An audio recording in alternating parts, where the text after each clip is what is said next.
hasta el final de este capítulo. Mateo capítulo 4,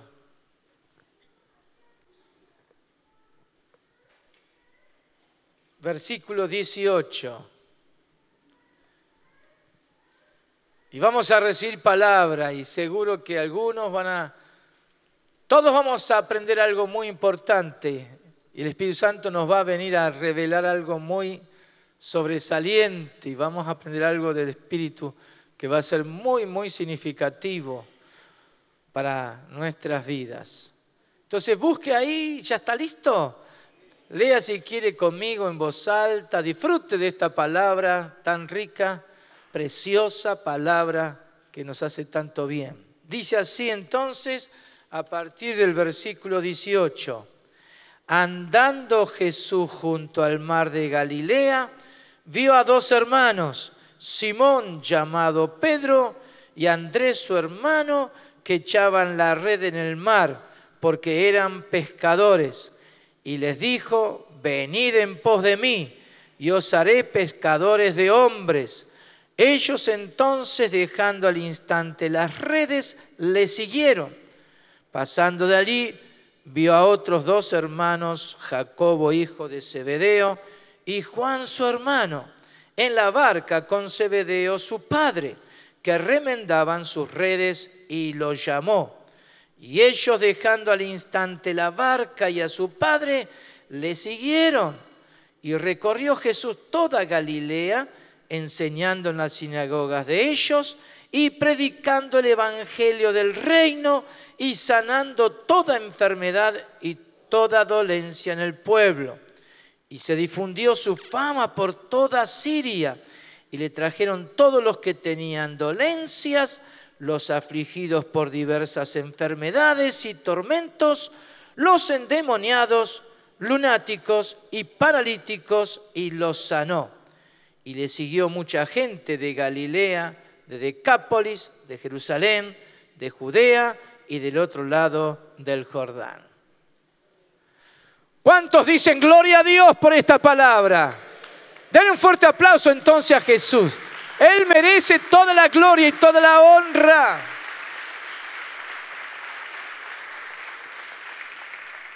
Gloria a Dios, gloria a Dios. Qué tremendo entrar en este Evangelio según San Mateo y nos va trayendo a luz la vida de Jesús, cómo Jesús fue desarrollando su vida, su ministerio aquí en la tierra. Entonces, claro, cuando leemos pasajes como estos y los que hemos leído atrás,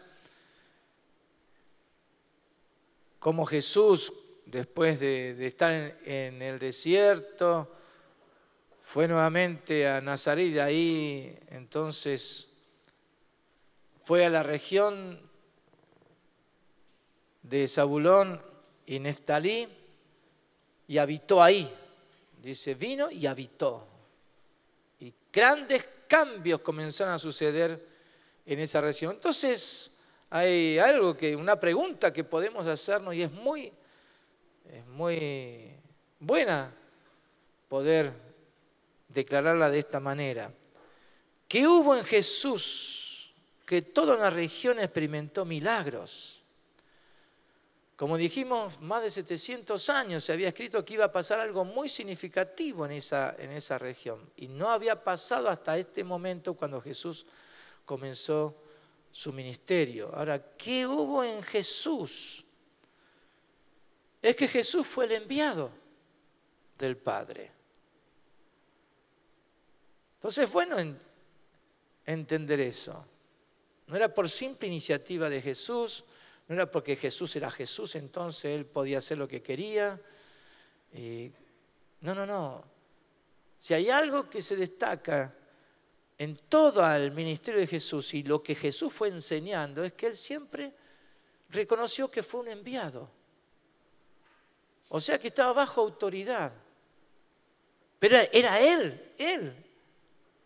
Entonces, ahí se revela el gran amor de Dios. cómo Dios pensó bien de la humanidad.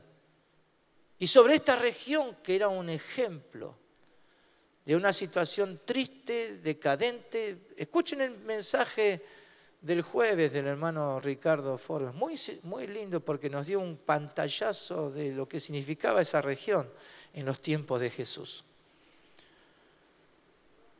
Ahí es donde se nos revela el gran amor de Dios. Por eso para Dios nada pasa desapercibido. No es que Dios está ajeno al sufrimiento del hombre, no es que Dios está en otra cosa y no le interesa. No, no. A Dios le interesa el bienestar del pueblo y lo que significa salir de sus condiciones en que se encuentra. Ahora, ¿qué hubo en Jesús? Para que toda esa región experimentara luz donde había tiniebla y vivían en sombra de muerte y luz le resplandeció. ¿Qué hubo en Jesús? Y que Él fue enviado del Padre, como hemos dicho, en total sujeción al Padre, y Él fue el que abrió camino, un canal de bendición para toda esa región. Entonces eso es lo que tenemos que captar. Si parece algo muy obvio decirlo como lo estamos diciendo, pero la palabra tuvo cumplimiento después de 700 años de haber sido lanzada esa palabra profética, tuvo cumplimiento gracias a que Jesús como fue, y dice, vino y habitó. Entonces, el cumplimiento de la palabra se debió a la persona del Hijo. No podemos separar la palabra profética de la persona de Jesús. No hay tal cosa. Todo tiene que ver con la persona de Jesús. Todo tiene que ver con el Hijo. Por eso Dios, en su eternidad, todo se dio al Hijo para que en Él y por Él y para Él fueran hechas todas las cosas. Todo lo que fue creado fue para el Hijo. Porque Jesús es la causa y razón de ser de todas las cosas. Ahora, Dios se manifestó en carne, ese es el misterio de la piedad, se hizo hombre. Y gracias a Jesús entonces que fue, todo cambió en esa región. Porque hubo luz donde no había anteriormente. Entonces la persona del Hijo es causa de cambios. La persona del Hijo es causa de cambio. Ya estaba todo bajo el pecado, todo este mundo, la humanidad entera, bajo maldición, pero la persona del Hijo trajo cambios. Y en esto Dios no cambia.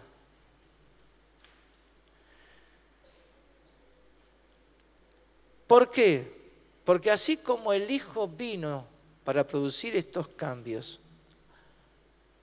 y ahí entendemos lo que dijo Jesús al resucitar, como me envió el Padre, así los envío a ustedes. Y Dios no cambia en ese sentido. Dios necesita que haya presencia del Hijo y ahora a través de la Iglesia. Como lo envió el Padre para traer cambios, ahora Jesús dijo, yo los envío de la misma manera. Entonces la iglesia es la que trae y produce cambios. Simplemente porque estamos donde tenemos que estar si somos fieles al Señor. Entonces esta palabra que vamos a mirar ahora nos va a traer mucha luz y entendimiento de lo que es la buena voluntad de Dios, que es agradable y perfecta. ¿Vamos bien? Fíjense que dice aquí la palabra que hemos leído en el versículo 18. Andando Jesús. O sea, Jesús vino y habitó, y de ahí, de esa posición que Él tuvo en Capernaum, en esa región de Zabulón y Neftalí. Entonces, porque es al norte del mar de Galilea, él comenzó a recorrer esa zona. Él comenzó a caminar por la costa de ese mar.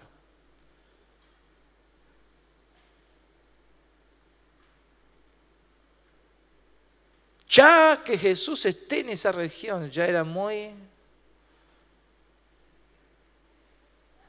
quizás, difícil de entender. ¿Por qué escogió esa zona? ¿Por qué escogió habitar en Galilea de los gentiles? Porque era una mezcla de razas y costumbres. Y ahora recorriendo el mar de Galilea. Porque como hemos leído, Jesús escogió individuos, personas, para ser sus discípulos. Déjeme decirlo de esta manera. ¿Por qué no fue a Jerusalén? ¿Por qué no fue a Judea?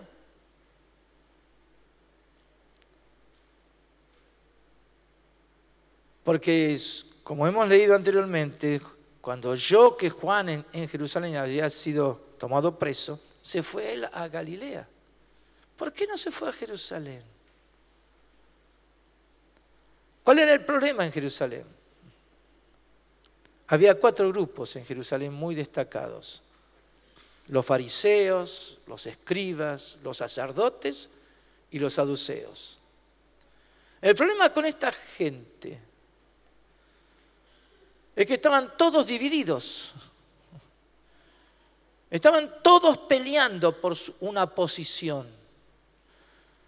Todos peleando para defender sus criterios, su ideología, su doctrina. Por eso Jesús habló de la doctrina de los fariseos. Porque cada uno tenía su doctrina, tenía su forma de vivir, su forma de conducirse. Entonces había mucho enfrentamiento ahí en la ciudad de Jerusalén. Y en toda Judea, porque repercutía en toda la zona. Y Jesús no tenía tiempo, déjeme decirlo de esa manera, para ir y sacar a esa gente de esa condición y tratar de formarlos y usarlos. Porque su tiempo era corto. Es muy significativo que con Saulo de Tarso, un fariseo, lo tuvo que llevar 3 años al desierto, porque fue el tiempo donde ahí se calibró, se ubicó el apóstol Pablo en todo el proceso de lo que Dios quería hacer con él. Espero que se vaya entendiendo lo que voy destacando de la palabra. Jesús no fue ni a Jerusalén ni a Judea. Se quedó en esa región donde eran personas que no eran muy bien estimadas dentro de Israel. Eran gente más bien dejada de lado. ¿Por qué no decirlo así? Desechada. Porque los de Jerusalén no se comunicaban con los de Galilea. No había una buena relación. Pero ahí es donde Jesús fue. Ahí es donde Jesús se asentó. Y como hemos visto, fue donde estaban los obreros, los trabajadores, los que estaban atendiendo sus tareas. Porque él recorrió el lugar donde estaban los pescadores, gente de oficio. Y como vemos con Santiago y Juan, no, Jacobo, es lo mismo, Jacobo, Santiago. Jacobo es la misma, se puede decir que son similares, o es la misma palabra. Jacobo y Juan estaban con su padre Zebedeo, o sea que venían de tradición, venían ya de generación y generación trabajando. Y lo mismo Pedro y Andrés, su hermano. Eran trabajadores. Eran gente simple, sencilla, abocados a su trabajo, porque los pescadores dedican muchas horas. Uno puede ir a la costa, y, por ejemplo, Mar del Plata, que es una ciudad donde hay muchas barcas de pescadores, y uno lo puede encontrar, que si no están en el mar, están en la costa, trabajando y haciendo sus tareas en ese oficio que les demandaba tanto esfuerzo y sacrificio. Así que Jesús se encaminó hacia esa parte, hacia esa zona. Y como dice la palabra, dice que vio a dos, Pedro y Andrés, su hermano, que echaban la red allá, más adentro. ¿Y qué hizo a ellos? Les dijo, venid. O sea, los llamó. Y con Jacobo y Juan, los encontró en la orilla, no estaban adentro, sino que estaban en la orilla remendando las redes, porque eso es algo que es continuo, tienen que cuidar mucho las redes. Usted puede ir a Mar del Plata y los va a encontrar a los pescadores, cómo arreglan, cómo tienen sus redes en condiciones para poder pescar. Entonces les demandaba mucho tiempo y estaban abocados a eso. Ahora, lo significativo de los dos grupos que Mateo va diciendo quiénes fueron, que al ser llamados hay algo que salta, y es la misma palabra porque es la misma acción. Dice que al instante, dejando todo, le siguieron. Al instante. Entonces eso llama mucho la atención. Otro se hubiera puesto a cuestionar quién es este hombre, de dónde salió. ¿Qué es eso de que uno tiene que seguirlo? En el pasaje paralelo sabemos que Jesús le había dado a Pedro la indicación de cómo echar la red, y cuando vio el milagro de la pesca, que él no había podido en toda la noche, entendió que Jesús tenía una palabra de autoridad, una palabra de Dios, y por eso vio los resultados. Con Juan y Jacobo es que fueron a ayudar a Pedro. Ahora, ellos vieron algo ahí en la persona del Hijo que los movió. Y como Jesús le dijo, venid en pos de mí. Ellos al instante,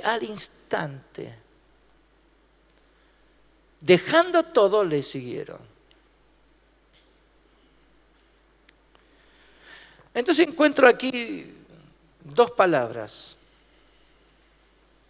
llamado y decisión. Llamado y decisión. O sea, hay una decisión porque hubo un llamado. Es la respuesta a ese llamado. Pero quizá le llame la atención lo que voy a estar diciendo ahora.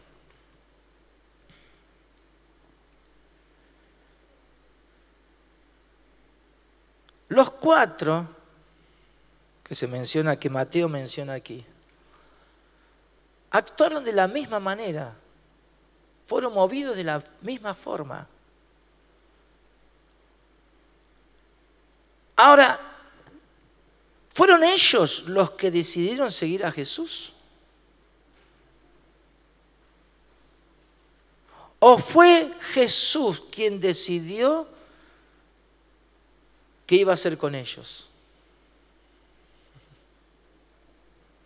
Espero que se entienda. Frente a ese llamado, ¿fue decisión de Pedro, Andrés, Jacobo y Juan seguir a Jesús? Porque dijeron, que bueno, nos conviene, vamos a hacerlo. Aquí Mateo no menciona nada que decidieron. Lo que Mateo simplemente dijo, dejándolo todo. Claro, hay que tomar una decisión para dejarlo todo. Pero ¿es el punto ese lo más sobresaliente? ¿O fue Jesús el que decidió qué hacer con ellos? ¿Quién tomó la decisión para responder a ese llamado? Porque, vuelvo a decirlo, estos 4 hombres, abocados a su tarea, a su oficio, a su trabajo, de eso vivían, ahí estaban las familias, todos dependían de lo que ellos hacían. Fue decisión de ellos que de pronto dijeron, bueno, ahora llegó el momento, tengo que tomar otro camino, tengo que seguir a este hombre, tengo que... ¿Qué fue lo que los movió a dejar todo en forma instantánea? ¿Qué fue? ¿El ejercicio de la voluntad de ellos? ¿O era la voluntad de Jesús cuando le dijo, vengan, venid en pos de mí? Porque finalmente quien tenía la decisión de lo que ellos iban a hacer fue de Jesús. Porque Jesús dijo, venid en pos de mí y os haré. ¿Quién decidió? Fue Jesús. Que ellos lo siguieran, que dejaran todo al instante.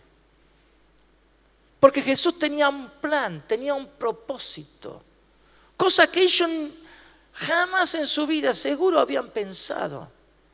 Como judíos ellos esperaban al Mesías. Como judíos ellos tenían eso presente, que en algún momento iba a aparecer el Mesías.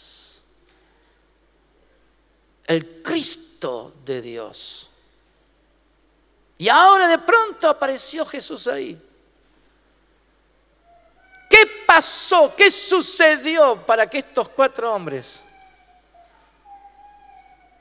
como hizo Mateo después también, dejándolo todo, le siguieran?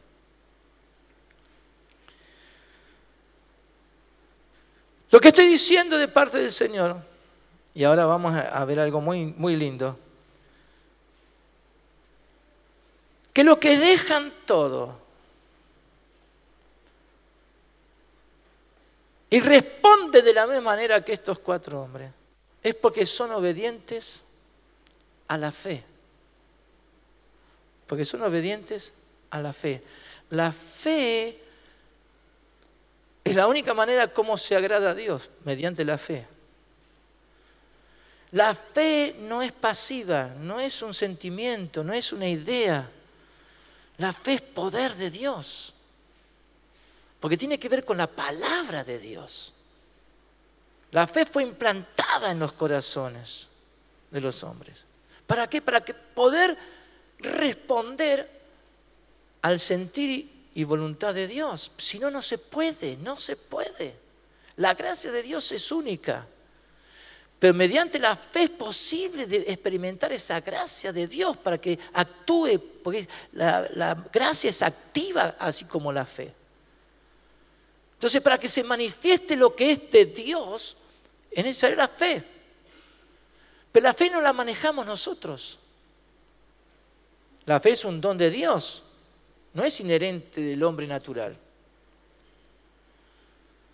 Entonces, los que dejan al instante todo aquello que es de uno, que es su tiempo, su esfuerzo, su vida, para seguir a Jesús, es porque están respondiendo a la fe. Y la fe es una ley que opera sobre la base de la verdad de Dios. El fundamento es la verdad de Dios. Lo que Dios ha declarado y dicho. Sobre esa base es que opera la fe. Entonces no hay lugar humano, o es mejor dicho, no hay logro humano si alguien sigue a Jesús. Finalmente se me dio, yo sabía que iba a tener que decidir para hacer esto. No es el logro humano. No es que uno es más espiritual que el otro, uno es mejor que el otro. No hay tal cosa, entonces, vuelvo a repetirlo, que hay que saber decidir en la vida. Como si fuéramos nosotros los que determinamos si queremos ser y hacer en la vida. El Hijo fue lo que el Padre quiso que fuera, siendo que era Dios mismo. Pero sin embargo, para que se entienda el grado de sujeción que hay en Dios, el Hijo no hizo nada por sí mismo. Aún como hombre no habló por su propia cuenta. ¿Por qué? Porque el Hijo estaba sujeto totalmente al Padre.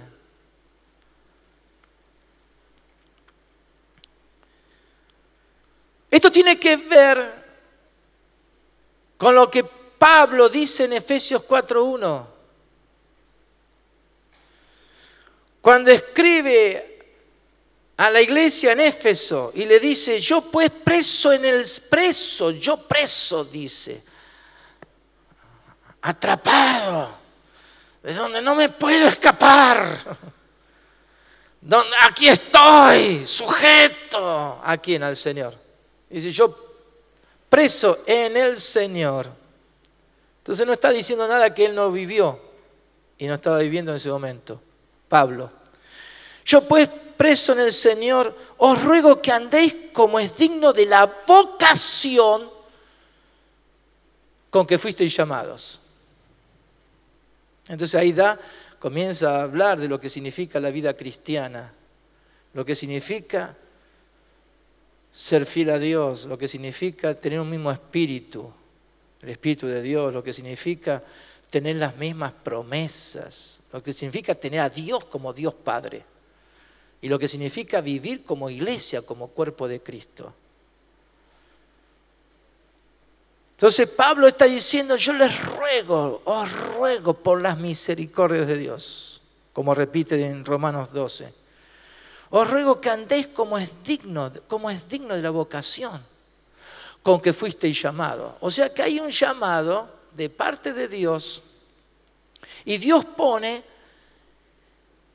un sentir, una inclinación, una necesidad de responder a la calidad, naturaleza y alcance que tiene ese llamado.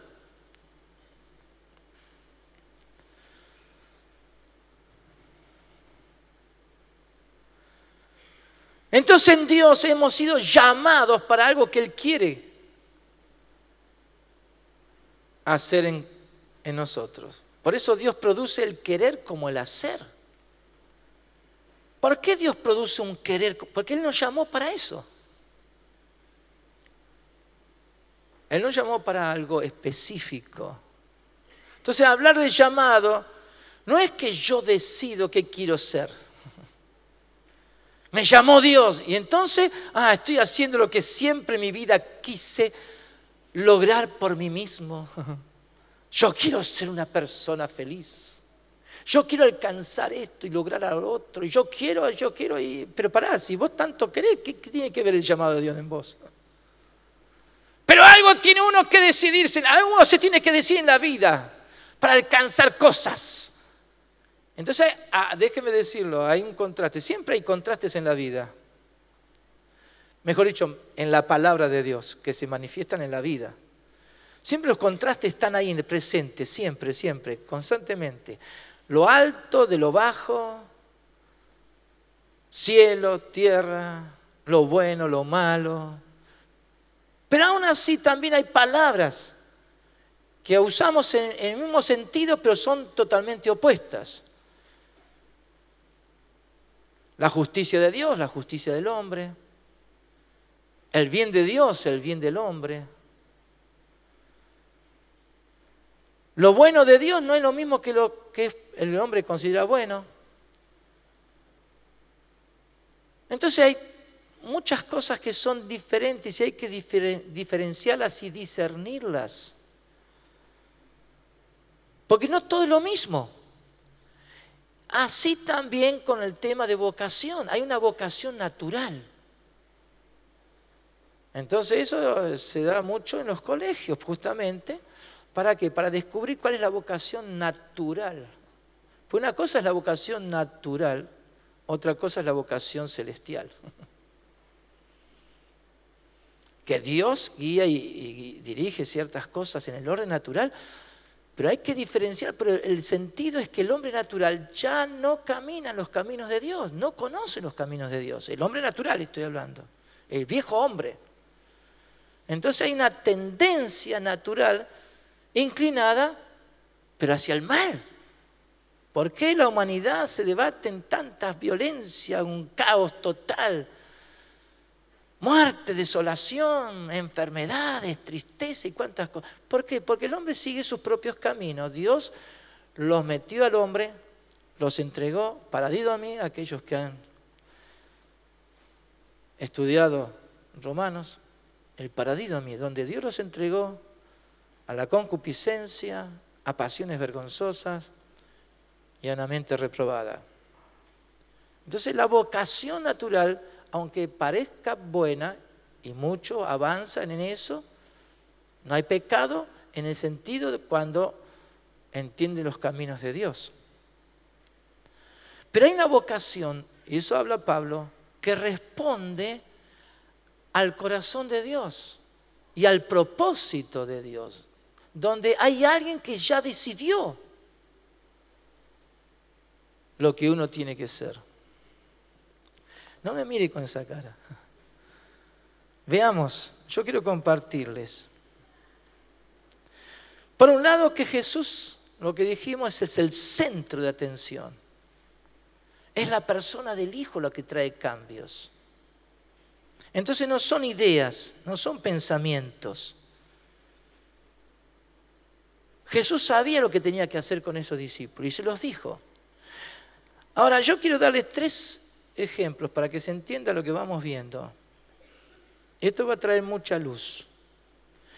Si ustedes van a Jeremías, capítulo 1, versículo 5, porque Jeremías en un momento dado tuvo dificultades para aceptar lo que Dios quería hacer con él. Y fíjense lo que le dice Dios a Jeremías, en Jeremías 1:5. Antes, porque Dios es Dios, eterno, creador de los cielos y la tierra, creador del hombre. Dice, antes que te formase en el vientre, te conocí.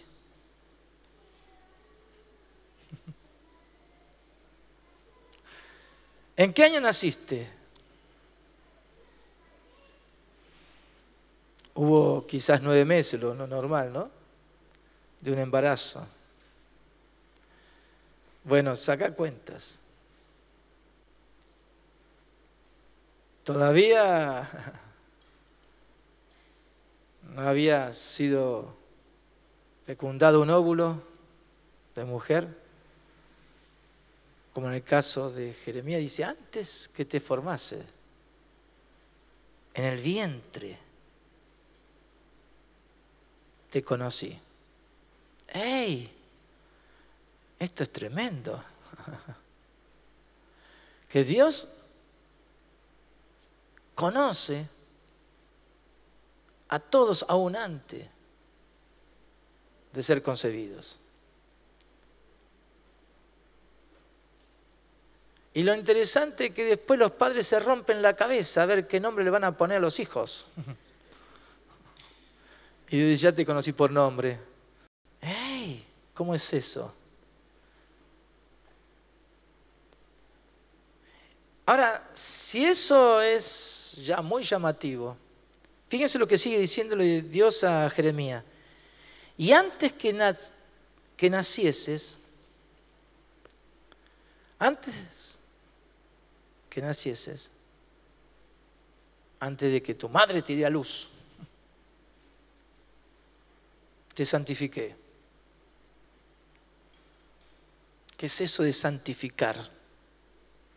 Tiene que significar separar y apartar. Se aparta aquello a quienes el Señor los tiene, los aparta, porque los separa. Dice, antes que naciese te santifiqué. Te di qué atrevido es este Dios. No pidió permiso. No esperó que yo decidiera. No me dio elementos y garantías y a ver si estoy de acuerdo o no estoy de acuerdo. Porque finalmente el que tiene que decidir es uno. Uno tiene que saber qué quiere en la vida. Qué atrevido que es Dios.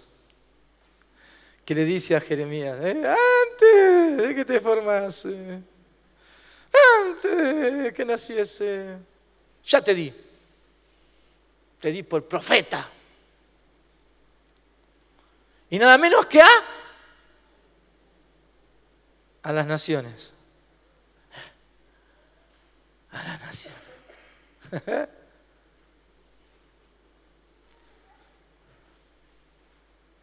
Dios es Dios. Dios es soberano. Y Dios hace las cosas como Él quiere. Aunque a algunos no les guste. Otro pasaje que quiero compartirles. Isaías 44. Versículo 1. Dice, ahora pues oye, Jacob, aquel hombre que necesitaba un cambio en su vida. Pero sin embargo dice, Jacob, siervo mío. Jacob, siervo mío. Pero Jacob. Sí, Jacob es siervo mío. Aún siendo Jacob. Y tú, Israel. Ese es el hombre que me gusta. Este que tuvo un cambio de Jacob a Israel. Príncipe de Dios. A quien yo escogí. Entonces, tanto Jacob como Israel, una misma persona, siervo a quien Dios escogió. Así dice Jehová, hacedor, que trabaja como el alfarero, el barro, ¿no? Que con sus manos busca crear algo, hacer algo. Dice, hacedor tuyo, y el que te formó desde el... ¿Te formó desde el vientre? Entonces está hablando de una persona, pero al mismo tiempo de un pueblo. Porque este mensaje no está dirigido a Jacob como individuo, sino a la descendencia de Jacob. Está hablando a Israel como nación. Entonces Dios está diciendo, ustedes si son lo que son es porque yo lo decidí. Y así fue realmente. Porque Dios desde Abraham hizo todo en forma milagrosa. Sara era estéril.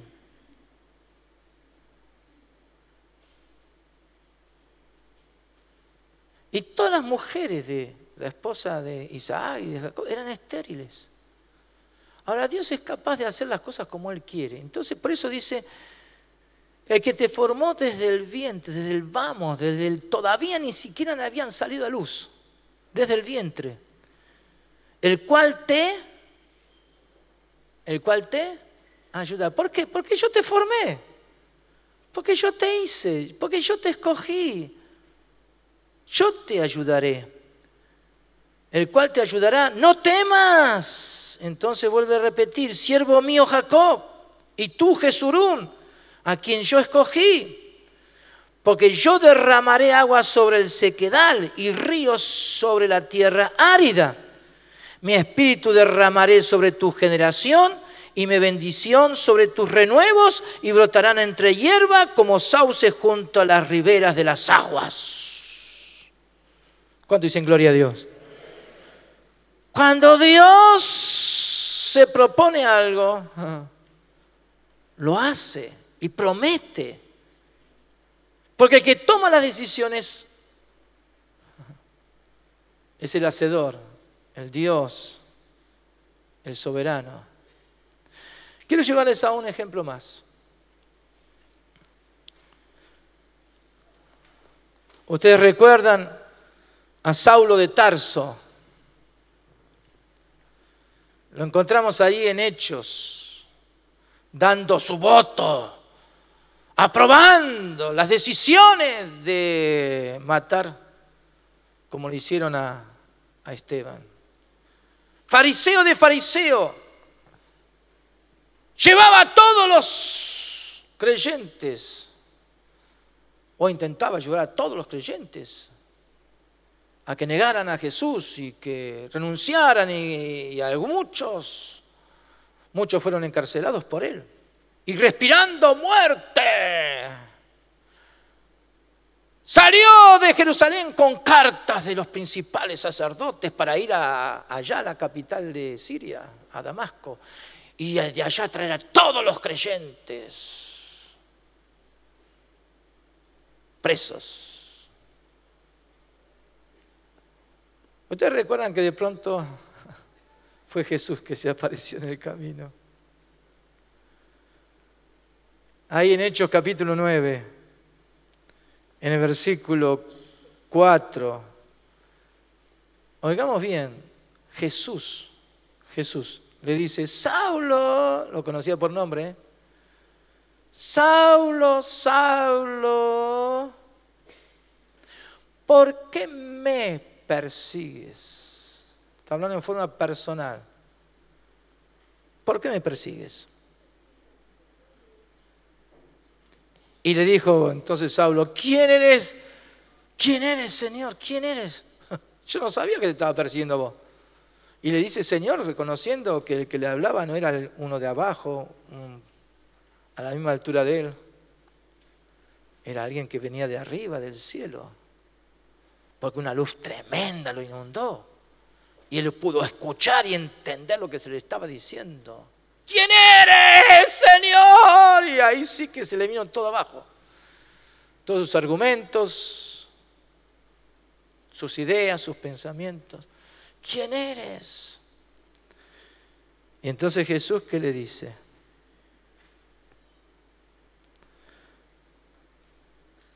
Yo soy Jesús. Entonces se da a conocer Jesús. Yo soy Jesús, a quien tú persigues. O sea, vos me estás enfrentando a mí. Me estás tocando a mí. Claro, estaba tocando a la iglesia, era tocar a Jesús. Pero ahora Jesús, para que se entienda bien, Jesús dice: me estás afrentando a mí. Te estás poniendo en contra de mí. Yo soy Jesús a quien tú persigues. Dura cosa, y aquí es lo llamativo, dura cosa te es dar patadas, como el buey, cuando no quiere caminar y el que lo estaba guiando, dirigiendo con las riendas, le ponía el aguijón, una lanza, un pinche. ¡Camina! ¡Camina! Y ahí obedecía. Entonces Jesús está usando eso para decirle: ¿qué estás haciendo, Saulo? Estás dando cosas contra mí. Te estás haciendo daño a vos mismo. Te estás hiriendo. Te estás lastimando. Te estás afectando. Te estás maltratando. ¿Por qué? Porque estás en contra de mí. Ahora, para que podamos abarcar el sentido que tiene esta palabra y lo que significó para Pablo, lo vemos en Gálatas capítulo 1, versículo 15. Y la primera parte del 16. Óiganlo bien lo que dice el apóstol. Pero cuando agradó a Dios,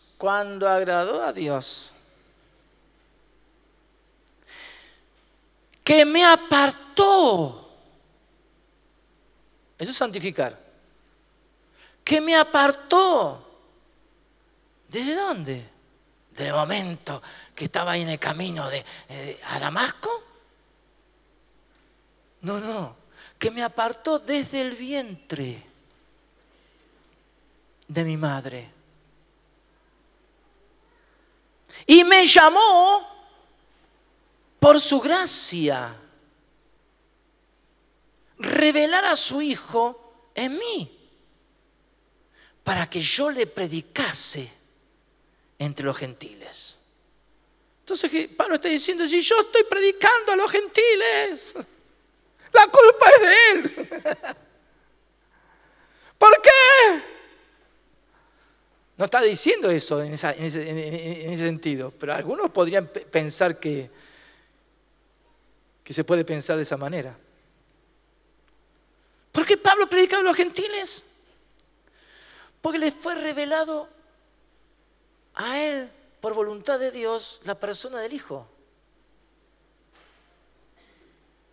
¿Por qué? Porque respondió a un llamado. Y que ese llamado tenía origen aún antes de nacer. Porque Dios ya lo había apartado. ¿Pero qué sucedió con Saulo? Y eso a veces sucede con muchos. Saulo pasó más de 30 años peleando con Dios. Saulo pasó más de 30 años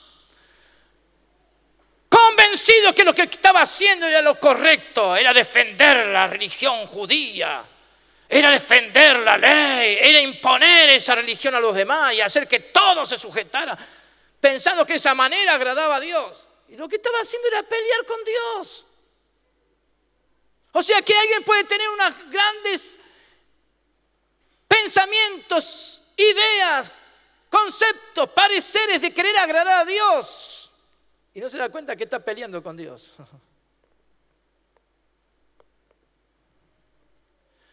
Saulo de Tarso no era un pagano, era un judío, fariseo de fariseos, conocía las Escrituras.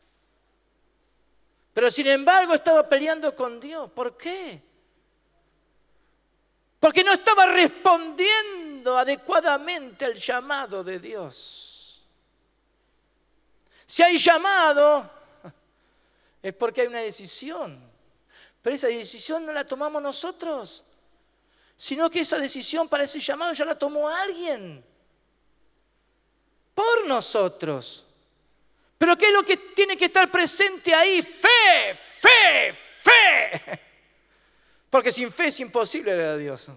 No dice idea, concepto, parecer, tu inteligencia, tu capacidad de decisión, tu parte. ¿Cuántas cosas podríamos decir? Esto es lo que aconteció con un Pedro, un Andrés, un Jacobo, un Juan. Ellos esperaban la visitación del Mesías como buenos judíos. Pero algo sucedió cuando Jesús apareció. Algo aconteció aquí dentro. Y cuando Jesús dijo, venid en pos de mí, ellos ni lo pensaron, no tuvieron que decidirlo en un sentido. Simplemente al instante dejaron todo y se fueron. Dejando todo al instante se fueron detrás de Jesús. Sabemos que Pedro estaba casado porque tuvo suegra. Pues dejando todo, Juan y Jacob dejando las redes, la barca que era de su padre, porque ellos seguían el mismo oficio, dejando todo al instante. ¿Por qué? Porque Dios ya había decidido lo que ellos tenían que ser. Dios ya había pensado en ellos para lo que iba a venir. Ya Dios había pensado, y Jesús no tenía mucho tiempo. No tenía mucho tiempo para ir allá con los fariseos, los saduceos, los sacerdotes y los escribas a discutir sobre esas posiciones. Jesús no tenía tiempo para andar demostrándole lo que él era y jamás demostró lo que él era. Estaban demasiado metidos en sus conceptos, sus ideas, sus doctrinas. Jesús necesitaba a alguien, estos que supieron responder a ese llamado que venía de mucho tiempo atrás, del corazón de Dios, desde el corazón de Dios. Y hermanos, Dios en este tiempo No está viniendo a cuestionar, a confrontar, a ver si llegamos a un acuerdo. Dios ya ha pensado bien de cada uno de nosotros.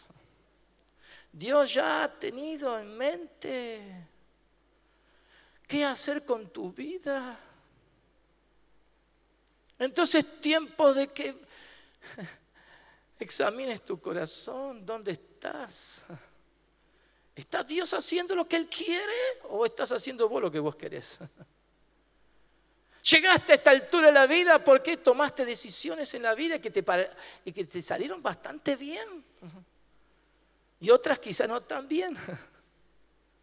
Pero lo que estás haciendo es lo que Él pensó desde antes. Antes de que nacieses.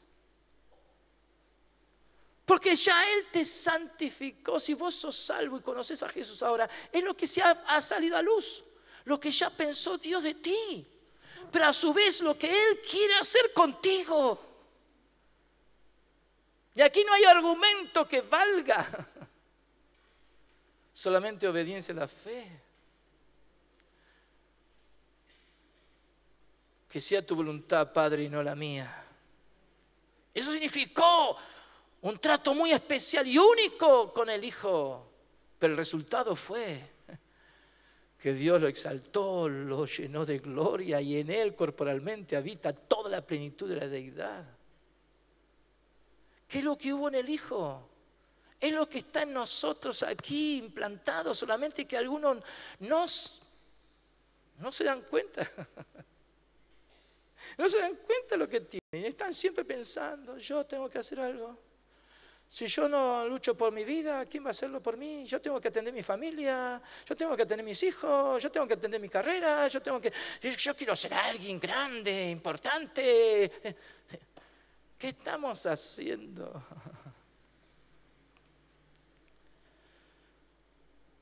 Los que responden al llamado hacen conforme a lo que son en Cristo. Esa es la identidad que uno tiene que tener clara. Una misionera en esos años difíciles en China, donde había mucho peligro, porque eran cambios muy profundos que se hacían en la política. Y una chica misionera entonces salía en barco, porque en aquel tiempo era la única manera de viajar.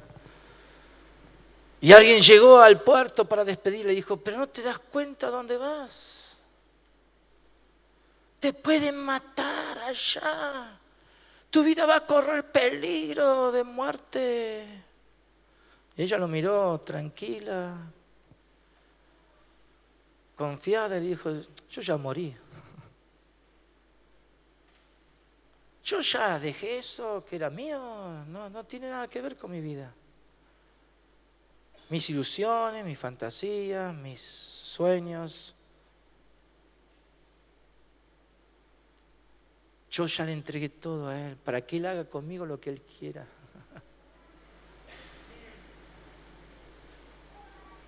Descubrió cuál era el sentido de su vida.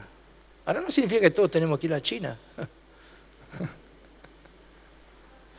Pero Dios tiene un propósito. Dios sabe qué hacer con nosotros. ¿Cuánto dicen gloria a Dios? Entonces hay que dejarlo a Él que lo haga. Hay que dejarlo a Él. No te apresures a tomar decisiones. No pienses.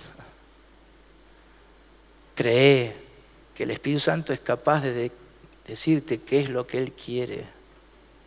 Yo no quería. Aunque quería servir a Dios, pero no quería ciertas cosas, hasta que un día acompañé a mi pastor en aquel momento y allá había escuchado la predicación de él el domingo. Y dije, ¿qué está haciendo? Porque me senté ahí, después de decir, yo jamás voy a hacer tal cosa. Y empecé a escuchar el mismo mensaje. Y dije, ¿cómo que repite el mensaje? En aquel tiempo no se acostumbraba. Y ese mensaje me dobló, me quebró. Porque entendí lo que Dios quería de mí, aunque yo no quería lo que Él me decía. Pero dije, Señor, si eso es tu voluntad, yo lo acepto. no me interesa nada más. Al instante le siguieron, al instante le siguieron, al instante. Esos son los hombres que Dios usa. Y estos que eran simples, pasaron a ser grandes en el reino de los cielos. Y tienen un lugar muy predominante en los cielos.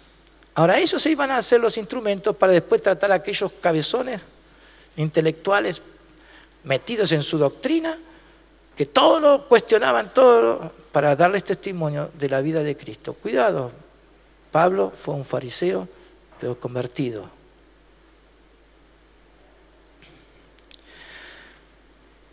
Y recorrió Jesús toda Galilea, enseñando, predicando y sanando. Esas tres cosas son muy significativas, esos tres verbos. Y voy rápido sobre eso. Las enseñanzas de Jesús no son ideas, no son buenos pensamientos.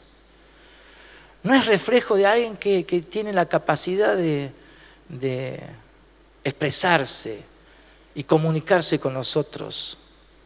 Todo eso ayuda, pero las enseñanzas de Jesús tenían que ver con algo tan concreto como lo que estamos diciendo. De que Dios ha pensado bien. Ha pensado bien de todos los hombres. Solamente que los hombres no piensan bien. Son muchos los que no le creen a Dios. Se resisten a aceptar la soberanía de Dios. Por eso Jesús enseñaba y predicaba el evangelio del reino. El evangelio del reino. Porque el evangelio es poder de Dios, porque tiene que ver con el reino de los cielos. Tiene que ver con el Dios único y verdadero, Rey de reyes y Señor de señores, el Todopoderoso. Entonces Jesús, si enseñaba, es porque venía a traer luz para entender estos caminos de Dios, porque los caminos de Dios son distintos a nuestros caminos. Los pensamientos de Dios son distintos a nuestros pensamientos, así como los cielos de la tierra. Entonces, las enseñanzas de Jesús es para ubicarnos ahora, calibrarnos, sintonizarnos con el cielo, para ver las cosas como Dios las ve, para sentir conforme a su corazón, para no dejarnos guiar por nosotros mismos. Si Jesús enseñaba, es porque venía a traer luz, para que se entendiera el pensamiento de Dios. Por eso Jesús dijo, ¿por qué no entendéis mi lenguaje? Porque no me queréis escuchar, dijo. Entonces, como hemos dicho, hay quienes no quieren escuchar a Dios y por eso no oyen a Dios ni entienden el lenguaje de Dios. Pero hay quienes sí oyen a Dios, pero no entienden el lenguaje. Entonces ahí se tiene que abrir el entendimiento. Dios quiere abrirnos las Escrituras, pero también a su vez entender las Escrituras. Y por eso este pasaje es muy apropiado para poder oír claramente la voz de Dios y entender los caminos de Dios y saber cómo Dios trata con nosotros. Sus revelaciones, sus enseñanzas, son revelaciones de lo que no se ve. Es para entender lo que no se entiende. Es para captar lo que el hombre no quiere captar. Es para tener un corazón abierto, ensanchado, para que Dios tenga libertad de acción. Es porque Dios quiere abrir nuestro entendimiento, los ojos de nuestro entendimiento, porque dice la palabra, en los cuales el Dios de este siglo cegó el entendimiento de los incrédulos, para que no les resplandezca la luz del Evangelio y la gloria de Cristo, el cual es la imagen de Dios. Entonces hay quienes tienen sus ojos cerrados y no quieren entender, sus mentes, entendimientos están enceguecidos. Pero Dios viene a revelarnos todos estos misterios. Cuando se mira lo que se oye, hay identidad. Pablo pudo decir en 1 Corintios 10:10, pero por la gracia de Dios soy lo que soy. Y su gracia no ha sido en vano para conmigo. Eso es lo que acontece cuando uno se abre al conocimiento de Dios. Cuando uno dice, Señor, lo que tú quieras, lo que tú digas, eso llévalo a cabo. Y si está a esa disposición, entonces al instante uno es capaz de dejar aún lo más preciado, lo más valioso para el hombre natural. Debido a su verdad, Jesús predicó el Evangelio del Reino.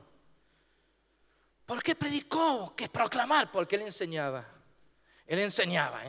En la sinagoga donde todos iban, todos estaban obligados religiosamente a estar ahí en la sinagoga. Entonces enseñaba en la sinagoga y después predicaba una palabra de poder. No me avergüenzo del Evangelio porque es poder de Dios para salvación a todo aquel que le cree. Eso es lo que dijo después Pablo. Entendió el mensaje. Porque es para salvación y por eso Jesús proclamó el Evangelio del Reino. Y como consecuencia, sanó las dolencias del pueblo. ¿Saben que el Evangelio significa también, de ahí viene la palabra dinamita? Poder. Porque la dinamita, ¿dónde está? Un elemento explosivo. Siempre que explota, hace desastre, en un sentido, porque todo cambia. Si algo estaba parado, si algo estaba acá, aparece allá. Ese es el Evangelio. El Evangelio es el que no deja nada en su sitio que atente contra el conocimiento de Dios, que atente contra el principio de Dios, que atente contra el sentir de Dios, que atente contra lo que Dios determinó hacer.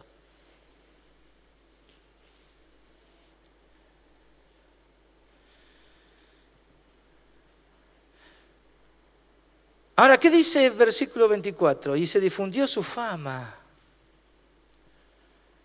por toda Siria, allá, Damasco, más al norte de Galilea. Un pueblo enemigo, pero allá se difundió su fama. Y algo sucedió, le trajeron no lo mejor. Y vamos a ver qué le trajeron a Jesús. ¿Por qué? Porque su fama se difundió más allá donde estaba Jesús. Esta palabra fama significa hecho de ser reconocidas las cualidades de una persona o una cosa, dice el diccionario, o los actos de una persona por mucha gente y de que se hable de ello. Entonces eso es lo que pasó con Jesús. Todo lo que Jesús hacía, todo lo que Jesús enseñaba y predicaba y sanaba, entonces todo ello corrió como agua, ¿no? O más, como fuego, más rápido. ¿Qué significó? Que Jesús cuando enseñaba y predicaba y ministraba la necesidad, habría un canal de vida, Y eso es lo que los discípulos después empezaron a vivir. Pedro lo vivió, Juan lo vivió, Andrés lo vivió, Jacobo lo vivió, lo experimentaron. Pedro en Pentecostés abrió un canal de vida que arrasó con esa multitud. Más tarde, otra multitud. Un Pablo llegando a las naciones, los canales de vida comenzaron a fluir. Cuando el Eterno se manifiesta, lo terrenal no sigue igual. O sea, a la luz del Evangelio de Cristo, el Evangelio del Reino, las cosas cambian. Déjeme ir a un pasaje antes de ver todo lo que, y rápido lo voy a hacer, no se aflija. Pero un pasaje que me parece muy oportuno de considerar. Marcos capítulo 2. Marcos capítulo 2.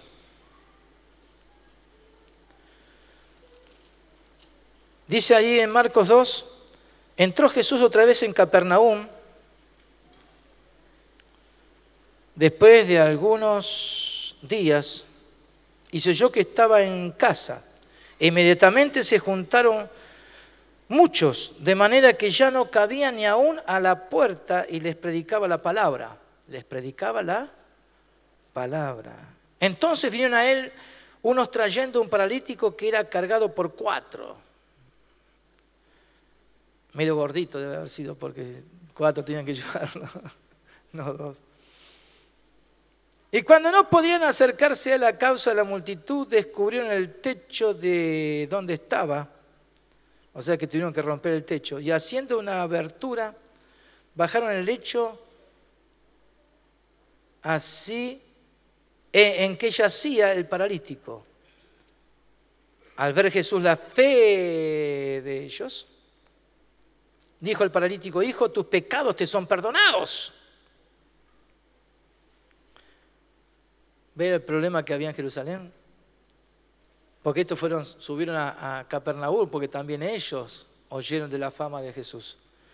Estaban allí sentados algunos de los escribas, los cuales cavilaban en sus corazones: ¿por qué habla este así?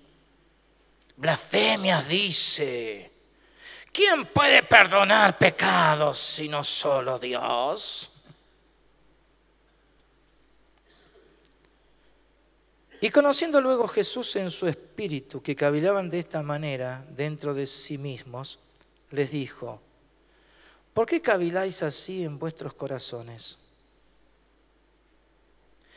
¿Qué es más fácil decir al paralítico: tus pecados te son perdonados, o decirle: levántate, toma tu lecho y anda? Pues para que sepáis que el Hijo del Hombre tiene potestad en la tierra para perdonar pecados, dijo al paralítico: a ti te digo, levántate, toma tu lecho y vete a tu casa.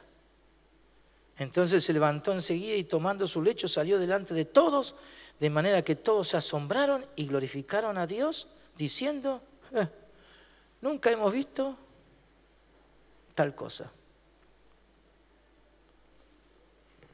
Qué fácil es cuestionar sobre cosas que no se ven. Y sobre lo que no se ve ni se entiende, llegar a la conclusión que es imposible todo lo demás. Y Jesús le dice: ¿qué es más fácil? ¿Sanar o perdonar los pecados? Porque el perdón de pecados significa vida eterna. Entonces, para decirle a estos hombres que estaban tan endurecidos en sus corazones, para que sepan que el perdón de pecados es el mayor milagro, porque trae cambios, hace que la persona se reconcilie con Dios. El perdón de pecados significa que no hay más condenación, que Dios nos ve como justos, santos, y que Él nos va a llevar a su gloria eterna por toda la eternidad. Le dice: bueno, lo más fácil es: paralítico, levántate y anda. Eso es fácil. Eso no es lo más sobresaliente en un sentido. ¿Por qué? Porque eso es temporal. Ese paralítico después se murió. Déjeme decirlo de esa manera. Pero como Jesús le perdonó los pecados, Él vive. Porque el alma no muere y está en la presencia de Dios. Qué grande que es Dios.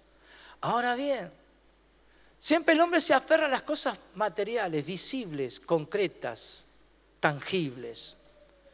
¿Qué es lo que le trajeron? No gente para recibir el perdón de sus pecados, sino todos los problemas que agobian al hombre.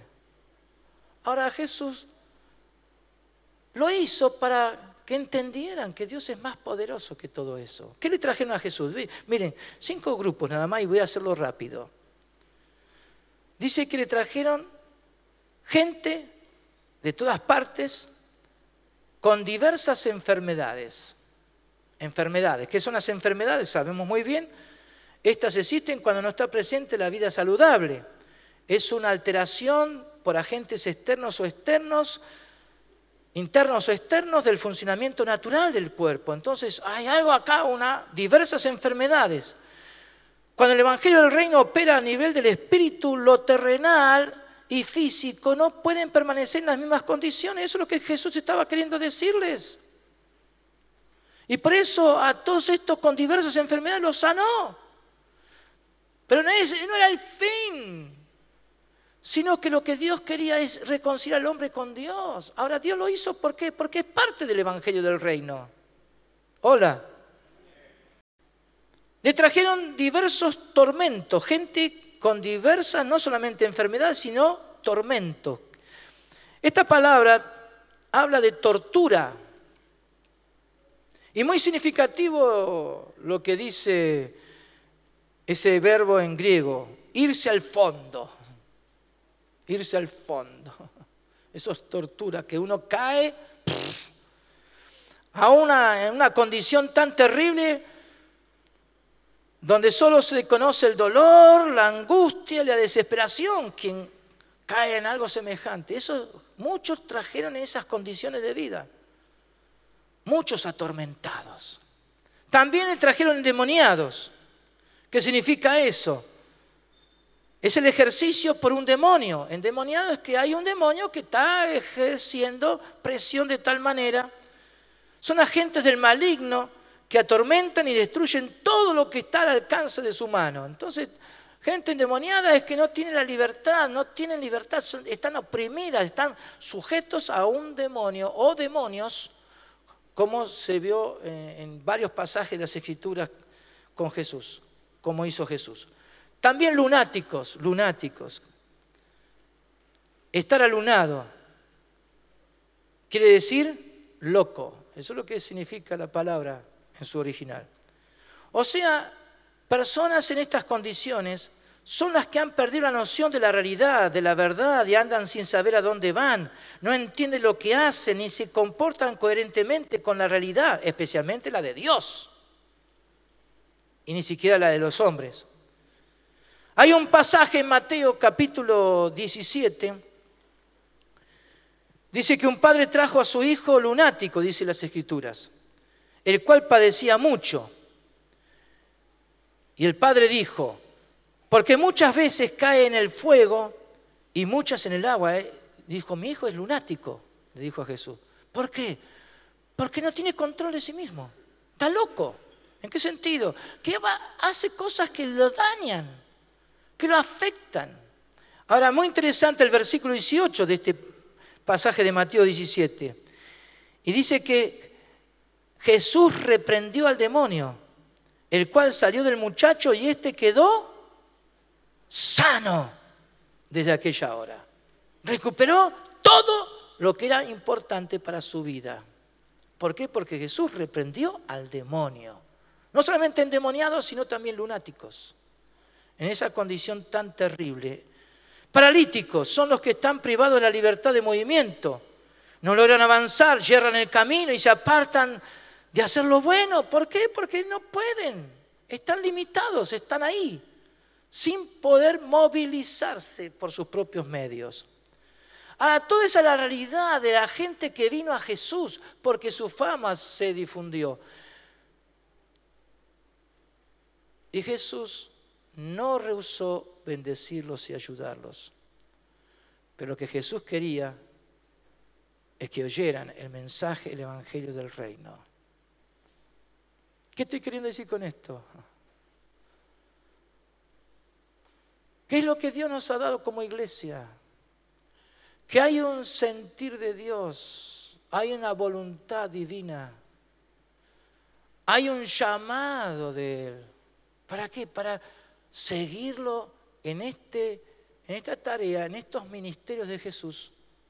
¿Para qué? Para llegar donde está la necesidad y para hacer lo que Él quiere hacer a través de nosotros. Él produce el querer. Y si algo está acá adentro, en este momento tocando tu corazón, porque algo Dios quiere hacer contigo, déjalo porque Él ya lo pensó de antemano. Dios no improvisa, no dice, ¿qué puedo hacer con este ahora que se me está entregando? Que me está dejando control de su vida. No, ya lo pensó Él. Ya lo tiene bien diseñado. No hay que luchar contra Dios. No hay que dar cosas contra el aguijón. Porque eso significa ir en contra de la voluntad de Él. Señor, que sea tu voluntad. Lo que ya Él pensó de ti desde antes de nacer. ¿Lo puedes entender esto? Solamente el Espíritu Santo puede hacernos entender. ¿Por qué? ¿Por qué? Entonces uno tiene respuesta. ¿Por qué las cosas sucedieron como sucedieron? Las circunstancias, aún las más desagradables, pero Dios pensó en cada cosa, lo permitió porque Él sabe qué hacer contigo hoy. Hoy. Hoy. Aunque mi padre y mi madre me abandonaren, con todo Jehová me recogerá. Porque Dios está por encima aún de las circunstancias, aún de las adversidades, de los problemas, aún de esas crisis, aún en el embarazo tuyo, que tuvo tu madre. Aún en esos días de alumbramiento, cuando naciste, Dios ya pensó en ti. Dios ya pensó en ti.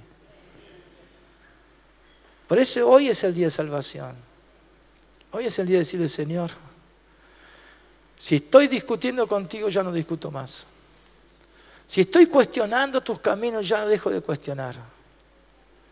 Si tengo dudas acerca de mi futuro inmediato, más allá, lo inmediato, Señor, yo sé que lo que tú has determinado lo vas a hacer. Y por favor, hazlo. Comienza hoy aquí conmigo. Inclina tu rostro ahí donde estás.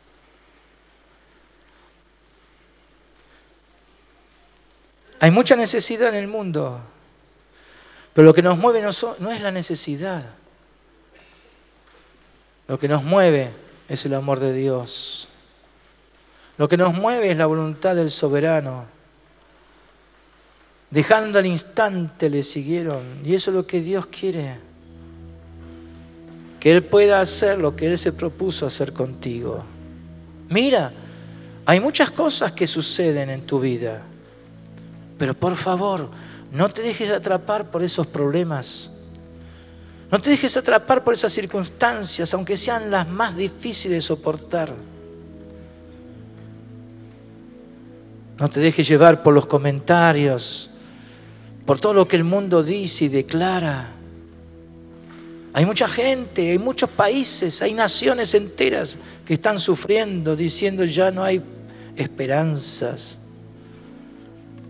Pero Dios está levantando una iglesia con aquellos que están determinados a hacer su voluntad y que están dispuestos a obedecer. Obedecer. La obediencia no es otra cosa que decirle al Señor, haz conmigo lo que tú te determinaste a hacer desde antes de la fundación del mundo, desde antes de nacer. La obediencia es dejarle a Él, darle a Él la libertad de hacer lo que Él quiere, no lo que tú decidas. No midas la obediencia en base a tus decisiones. La obediencia tienes que medirlo en base al querer de Dios y al hacer de Dios. Padre, tú nos estás hablando más que nunca de la importancia de tu llamado, el valor de ser enviado, sea algo aquí, más allá, no importa dónde, pero hay un llamado donde tú quieres revelar tu grandeza, donde tú quieres manifestarte como Dios. Y cuando eso está presente, comienzan a aparecer los milagros, las maravillas, los prodigios, señales. ¿Hay algo imposible para ti, Señor? ¿Acaso hay algo que tú no puedas lograr? Si tú eres Dios. Perdona, Señor, si hay quienes están luchando por hacer lo que piensan que tienen que hacer y sin querer están luchando contra ti. Que no se llenen de ansiedad, que no se llenen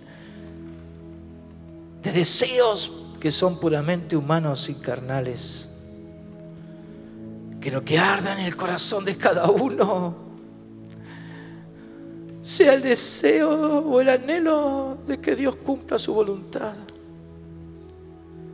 Que Dios lleve a cabo lo que se ha propuesto. Eso es lo que queremos, Señor, que tú hagas tu voluntad. ¿Quién sabe lo que va a pasar de aquí a una hora, un día, un año? Ni sabemos lo que hay por delante. Pero tú todo lo tienes planeado, todo lo tienes diagramado, todo lo tienes diseñado. Tú has pensado en nosotros, nos conociste por nombre. Señor, trata con cada uno. Que sepamos que estamos donde tenemos que estar. Que sepamos cuál es nuestro lugar. Porque lo que tú eres capaz de hacer con nosotros es muy grande. Pero no estamos apeteciendo eso, no estamos deseando lo grande, lo grande. Lo que más nos mueve, Señor, es lo que tú quieres hacer a través de nosotros. Lo que tú eres capaz de hacer con nuestras vidas. Y quizás, como ha sucedido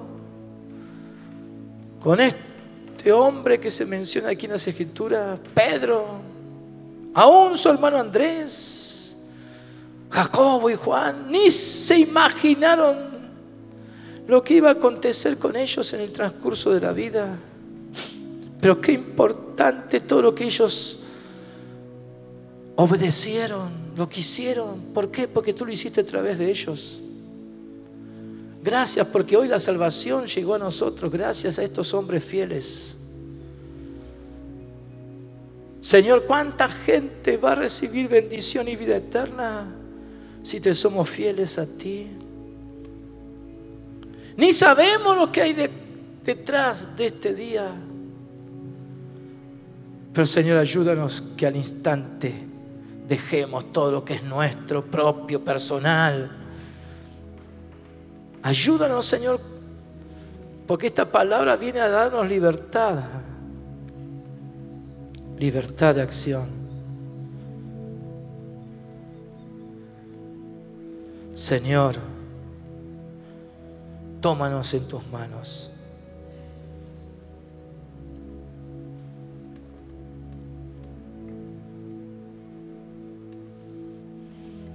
Tómanos en tus manos.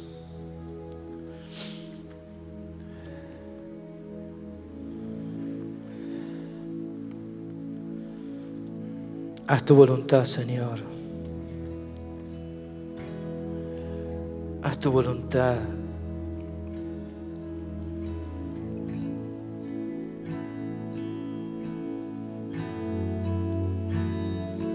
Jehová cumplirá su propósito en mí.